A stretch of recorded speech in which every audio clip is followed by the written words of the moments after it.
Hello and welcome. जय श्री राम मेरे दोस्तों, आप सभी का स्वागत है मेरे यूट्यूब चैनल आशा क्लासेस डीएम पर।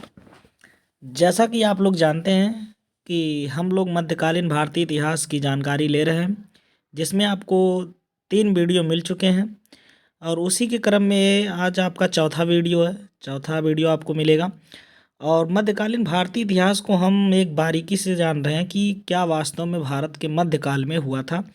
जो आपके तुर्क आक्रमण, अरब आक्रमण, मुगल वंश, ये सारी चीज़ों की जानकारी इसमें होगी। तो अभी तक हमने जो देखा है वो अरबों का आक्रमण देख लिया और तुर्कों का आक्रमण चल रहा है आपका, जिसमें हमने आपको गजनवी का पढ़ा दिया है। महमूद गजनवी के बारे में आपको जानकारी दे दी है। तो आगे आते हैं, आगे की जानकारी लेते हैं, लेकिन इससे पहले ध्यान दीजिए आप लोग मेरे चैनल को सब्सक्राइब कीजिए, शेयर करिए, लाइक करिए, कमेंट्स करिए, जो भी करना करिए, लेकिन लाइक और सब्सक्राइब ज़रूर करिए और आप लोग शेयर बहुत लोगों को करिए, ताकि जो भी ज़रूरतमंद है कम से कम उनको तो लाभ पहुँचे। तो ज़रूरतमंदों को लाभ पहुँचाना आपका परम कर्तव्य भी है। तो शेयर करिए, काफ़ी ज़्यादा लोगों को शेयर करिए, जितने भी ग्रुप आपके यहाँ हैं उसको शेयर करते रहिए ताकि लोग सब्सक्राइब कर सकें और ज़्यादातर लोग पढ़ सकें। ठीक है ना।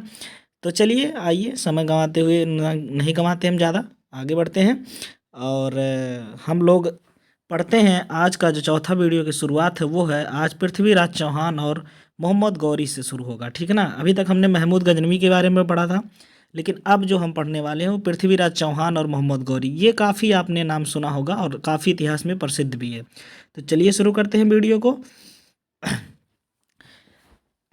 तो आपने देखा अभी तक कि अरबों का आक्रमण हुआ, अब तुर्कों का आक्रमण जारी है, जिसमें से अब हम पढ़ने वाले हैं पृथ्वीराज चौहान और मोहम्मद गौरी के बारे में। पहले कुछ बेसिक जानकारी रखते हैं।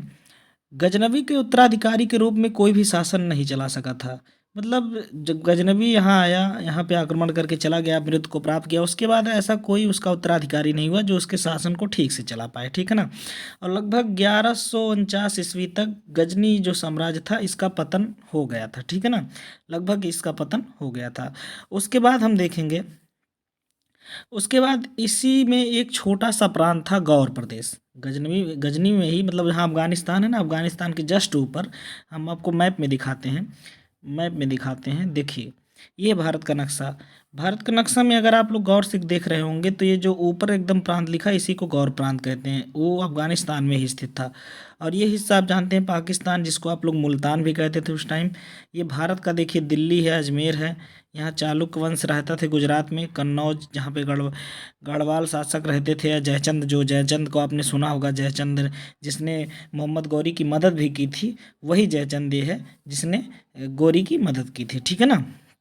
चलिए अब हम लोग ऊपर आते हैं। नक्शे में आपने देख लिया, हमने अभी देखा, आपको क्या बताया कि इसी से एक छोटा सा प्रांत गौर प्रदेश लगा था। इस प्रदेश पर एक नया वंश उदय हुआ। इसी गौर प्रदेश पर, जो ये गौर प्रदेश था ना, इसी पे एक नया वंश बना। उस वंश का क्या नाम था? संसवानी वंश। कौन सा वंश था? संसवानी वंश। ठीक है ना। संसवानी वंश के बारे में अगर हम देखेंगे तो संसवानी वंश का जो संस्थापक था उसका नाम था कुतुबुद्दीन हसन। कुतुबुद्दीन ऐबक नहीं, वो दूसरा है। ये कुतुबुद्दीन हसन है जो संसवानी वंश का क्या रह चुका था? संस्थापक रह चुका था। ठीक है ना। इसी वंश का सबसे मुख्य शासक जो था वही था शहाबुद्दीन मोहम्मद गौरी। जो मोहम्मद गौरी आप नाम नहीं सुनते हो, उसी का पूरा नाम था शहाबुद्दीन मोहम्मद गौरी, जो संसवानी वंश का ही एक शासक था। ठीक है ना, ये याद रखिएगा, संसवानी वंश का क्या था? एक शासक था। आगे देखते हैं। मोहम्मद गौरी जो था ना, वो मुस्लिम राज्य की स्थापना करना चाहता था। जो मोहम्मद गौरी था बहुत ही कट्टर था, वह मुस्लिम धर्म को लेकर बहुत ही ज़्यादा कट्टर था। और उसका मेन उद्देश्य यही था, नहीं सबसे महत्वपूर्ण उद्देश्य यही होता था कि मुस्लिम साम्राज्य को हम स्थापित कर सकें जहाँ भी जाएँ। ठीक है ना। इसी क्रम में गौरी ने प्रथम आक्रमण किया। कब? 1175 ईस्वी में। ये फेमस है, पहली बार आक्रमण जो किया था मोहम्मद गौरी ने 1175 में, और यह किया था मुल्तान। मुल्तान कहाँ स्थित है? आज पाकिस्तान का जो लाहौर प्रांत नहीं है, वहाँ पे उसी को क्या कहते थे? मुल्तान। और इसको यह जीत लिया था। मोहम्मद गौरी ने मुल्तान को क्या किया? जीत लिया था। ठीक है ना। मुल्तान जीतने के जस्ट बाद इसने 1178 ईस्वी में गौरी ने किस पे आक्रमण किया? गुजरात पर। गुजरात पर आक्रमण किया। कहाँ भैया किया? गुजरात पर। और गुजरात पर जब इसने आक्रमण किया था ना, तो गुजरात पे उस टाइम कौन राज कर रहे थे? चालुक्य वंश। कौन से वंश थे? चालुक वंश चल रहा था, और चालुक वंश का ही शासक था जिसका नाम था भीम द्वितीय, जिसका एक और नाम मिलता है मूलराज द्वितीय। और उसकी माँ भी थी एक, उसकी माँ थी जिसका नाम था नाइक देवी, ठीक है ना। तो भीम द्वितीय और नाइक देवी मिलकर इसका सामना करती हैं 1178 ईस्वी में, और गौरी यहाँ हार जाता है। यहाँ पहला ऐसा युद्ध था जिसमें गौरी हारा था, ठीक है ना। यहाँ पे गौरी हार चुका था, ठीक है ना। तो अगर हम मैप में देखें, मैप में हम थोड़ा सा गौर करें, तो गौर प्रदेश से निकला कौन भैया? आपका मोहम्मद गौरी आया, मुल्तान पे आक्रमण किया 1175 ईस्वी में। यहाँ पे ये जीत गया। उसके बाद ये जस्ट आगे बढ़ता है और कहाँ आता है? गुजरात में। गुजरात में कहाँ था? चालुक वंश के पास। चालुक वंश का शासक कौन था? भीम द्वितीय, और उसकी माँ थी नाइक देवी। इनसे सामना होता है 1178 ईस्वी में, और यह हार जाता है। मोहम्मद गौरी क्या होता है? हार जाता है यहाँ पे, ठीक है ना। यहाँ से हारने के बाद नेक्स्ट क्रम में हम जब चलेंगे, तो यहीं से शुरू होता है इसके,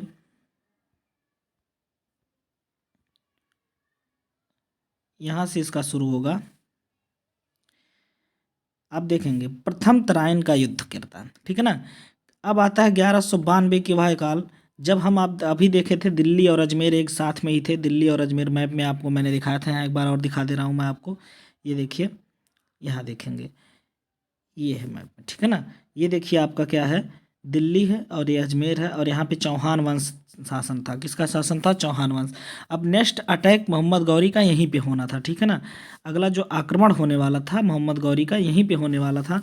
और यह जो आक्रमण हुआ था 1191 काल में, पहला आक्रमण मोहम्मद गौरी ने 1191 में किया था। और यह क्या किया था? प्रथम तराइन का युद्ध, तराइन का एक युद्ध हुआ, पहला तराइन का युद्ध, जो 1191 ईस्वी में मोहम्मद गौरी और पृथ्वीराज चौहान। और यह पृथ्वीराज कौन सा था? ये भी ध्यान रखना, पृथ्वीराज तृतीय था ये बहुत बार पूछा गया है क्वेश्चन, ठीक है ना। इसको थोड़ा सा गौर कर लेना कि जो मोहम्मद गौरी था वह प्रथम तराइन युद्ध में किसके साथ लड़ा? पृथ्वीराज चौहान, ठीक है, सब लोग मार देते हैं, लेकिन इसका नाम पृथ्वीराज थ्री था, यानी तीसरा आया था जिसका नाम था पृथ्वीराज। इससे पहले भी दो पृथ्वीराज थे, लेकिन यह तीसरा पृथ्वीराज थ्री था जिसका नाम पृथ्वीराज चौहान था। और गौरी को इस युद्ध में क्या मिली थी? हार मिली थी, हार गया था। यानी आपके पृथ्वीराज चौहान जी यहाँ पे जीत गए थे, बहुत ही बहादुरी से युद्ध लड़े और इन्होंने जीत लिया। लेकिन आप वहीं देखेंगे द्वितीय तराइन का युद्ध होता है फिर एक साल बाद 1192 में, जिसमें गौरी आप जीत जाता है और जो है पृथ्वीराज चौहान जी हार जाते हैं। क्यों? क्योंकि पृथ्वीराज चौहान जी को लगता है कि गौरी अब क्या आएगा, मैंने उसको हरा दिया है, तो ये तैयारी वगैरह नहीं करते हैं, जिससे ये हार जाते हैं। और दूसरा कारण ये था कि इनका कन्नौज और चालुक्यों के साथ सही संबंध नहीं था। कन्नौज के साथ क्यों नहीं संबंध था? ठीक, क्योंकि कन्नौज में ये इन्होंने संयोगिता, जो बहन थी कन्नौज में, जो यहाँ पे गढ़वाल वंश चलता था जिसका नाम था जयचंद, उसकी बहन थी संयोगिता, उसको इन्होंने अपहरण कर लिया था और उससे शादी कर ली थी, मतलब भगा कर शादी कर ली थी, जिससे जयचंद इनसे नाराज था। और वही जयचंद है जिसने मदद किया था किसका? मोहम्मद गौरी को इन्हें हराने के लिए, ठीक है ना। तो संयोगिता से इन्होंने भगा के शादी की थी, इसीलिए इनका जो था संबंध थोड़ा अच्छा नहीं था कन्नौज और चालुक्य के साथ, ठीक है ना। तो इसी क्रम में हम आगे जब बढ़ेंगे तो हम क्या पाते हैं कि द्वितीय तराइन के युद्ध में पृथ्वीराज चौहान हार जाते हैं, जिससे इस युद्ध के बाद ही भारत में मुस्लिम सत्ता स्थापित हो जाती है। तो मुस्लिम सत्ता सबसे पहले कब स्थापित हुई? 1192 ईस्वी में। किस युद्ध के बाद? द्वितीय तराइन युद्ध के बाद। मोहम्मद गौरी को ही वास्तविक संस्थापक माना जाता है मुस्लिम सत्ता का भारत में। किसको? मोहम्मद गौरी को। मोहम्मद गौरी को ही मुस्लिम सत्ता का सबसे वास्तविक संस्थापक क्या कहा जाता है? माना जाता है। इस बात को याद रखिएगा, ठीक है ना। आगे देखते हैं। अगला जो हुआ था वह था चंदावर का युद्ध। किसका युद्ध था? चंदावर का युद्ध। चंदावर का युद्ध जो हुआ था वो 1194 ईस्वी में हुआ था। और किसके साथ हुआ था? जिस जयचंद ने मदद किया था गौरी का, किसके खिलाफ? पृथ्वीराज चौहान के खिलाफ। उसी जयचंद ने गौरी के साथ युद्ध किया और गौरी उसको धोखा दे दिया, और उस युद्ध में जयचंद की हार हो जाती है 1194 ईस्वी में। और इसी युद्ध को इतिहास में किसके नाम से जानते हैं? चंदावर का युद्ध, याद रखिएगा। तो चंदावर का युद्ध किसके किसके बीच हुआ था? गौरी और जयचंद के बीच।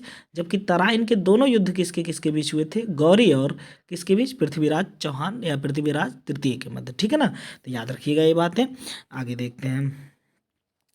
जब गौरी जीत जाता है तो कन्नौज विजय के बाद ही, मतलब ये जो चंदावर के युद्ध के बाद ही, गौरी ने सिक्कों पर किसकी, ये बहुत बार पूछा गया, देवी लक्ष्मी की आकृति बनवाई। इसकी आकृति बनवाई थी देवी लक्ष्मी की, और दूसरी ओर ना अरबी भाषा में कलमा लिखा था।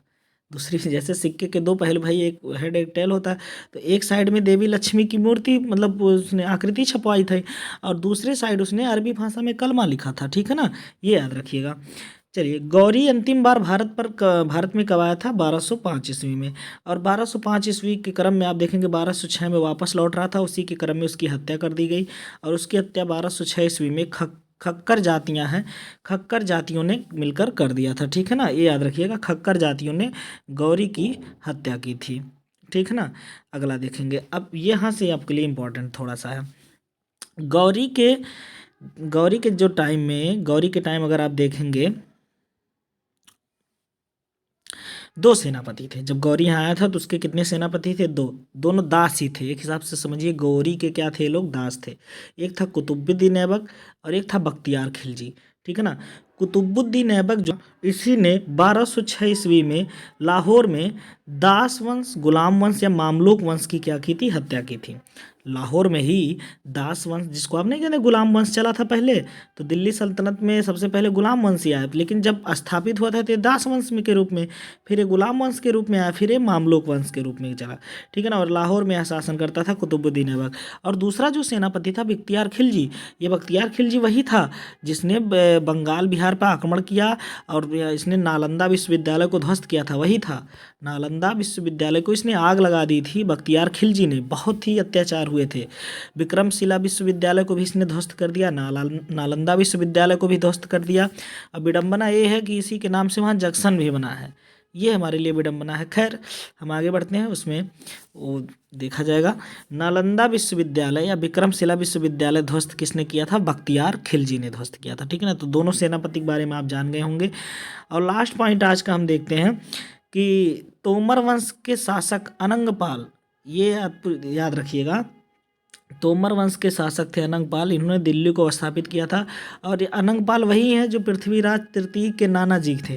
पृथ्वीराज तृतीय के क्या थे? नाना है, मतलब जो पृथ्वीराज तृतीय की माता जी थी वह अनंगपाल की पुत्री थी, वो दिल्ली में शासन करते थे तोमर वंश के नाम से ना, ये पॉइंट याद रख लीजिएगा बस। ठीक है ना, चलिए, तो आप लोगों ने देखा कि हमने आज पढ़ा पृथ्वीराज चौहान और मोहम्मद गौरी के बारे में।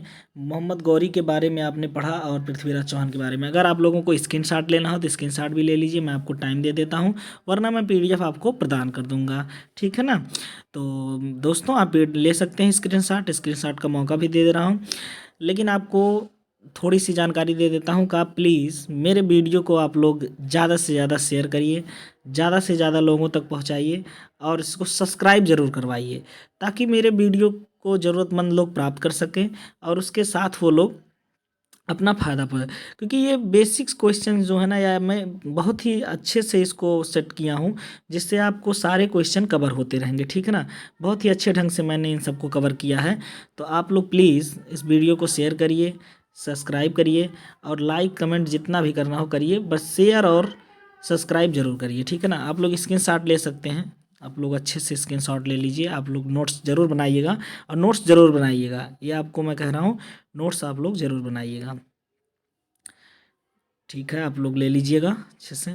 और बाकी अगर कोई और दिक्कतें आपको लग रही हो मेरी वीडियो से, कोई और प्रॉब्लम्स, तो उसको कमेंट्स बॉक्स में ज़रूर बताइए कि ये प्रॉब्लम है सर, ये दिक्कतें हैं, जिससे मैं आगे और अच्छा कर सकूं और अच्छे से उसके बारे में जानकारी आप लोगों को दे सकूं। ठीक है ना, और अच्छा वीडियो बनाने का कोशिश भी करूँगा, और अच्छे से मैं अच्छे अच्छे वीडियो आपके लिए लेकर आऊँगा। अभी तो एक सब्जेक्ट चल रहा है, खैर मैं सोच रहा हूँ 2 सब्जेक्ट कम से कम चलाने के लिए। तो आप लोग सहयोग बना के रखिए, सब्सक्राइब करवाइए और शेयर करवाइए मेरे चैनल को। जितने भी ग्रुप आपके यहाँ हैं, जितने भी दोस्त यार हैं, उनको भी बोलिए कि वो शेयर करें। ठीक है ना, ताकि मैं आप ये अच्छे से अच्छे ज़रूरतमंद लोगों के पास पहुँच सके, और यह मेरे क्लास जो आशा क्लासेस डीएम है, ज़्यादा से ज़्यादा लोगों का सपोर्ट मिल सके। ठीक है ना, तो कैसा लगा मेरा वीडियो ज़रूर बताइएगा दोस्तों, और कामना करता हूँ कि आप सब अच्छे हों और हमेशा खुश रहिए और संघर्ष करते रहिए और लगे रहिए, डटे रहिए, क्योंकि जब तक तोड़ेंगे नहीं तब तक छोड़ेंगे नहीं। धन्यवाद दोस्तों, जय श्री राम।